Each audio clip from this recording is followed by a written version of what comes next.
মা এই শীতের সময় একটা শীতের রেসিপি করে দাও দেনি, খাবো। বাপ বলছো শীতের রেসিপি খাবো, তো ঘরে তো তেমন কিছু নেই।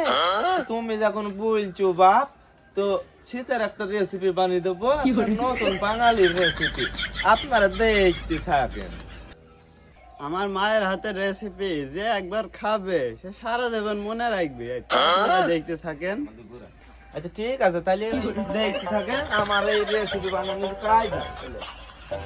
এখন মনে করেন এই শীতের রেসিপি করবো, আমার ছেলে খেতে চাইছে।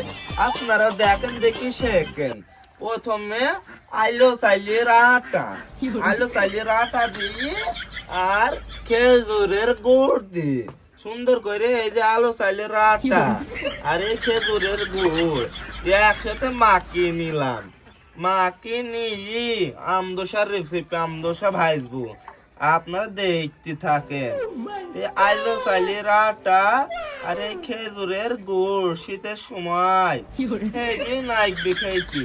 বাপ বাপ হ্যাঁ মা বলো। তো এ দেখো আলু চালের আটা দিয়ে দেখো আমি এই দিয়ে তোমার গুড় দিয়ে মাখিয়ে নিলাম। দিয়ে আমি দেখো কড়াই দেখো কি করবো, এখন তেল ঢেলে নেবো।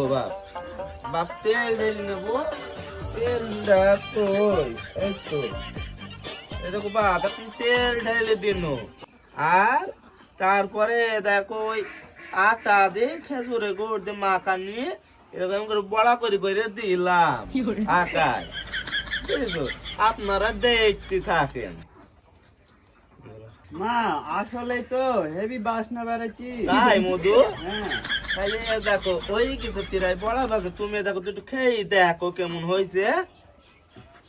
আমি এখন থেকে ভাজি 8 ঘন্টা আছে, আর তুমি একটা খেয়ে দেখো বাপ কেমন হয়েছে।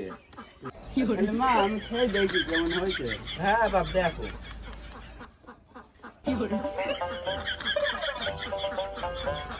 আমার মায়ের হাতের রান্নার কোনো জবাবই নাই, অসাধারণ হয়েছে মা।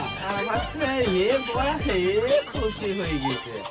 আপনারা দেখতে থাকেন আর কিভাবে বানালাম আপনারা শিখে গেলেন। আপনারাও শীতের সময় এই রেসিপি বানান আর ঘরে বসে খান।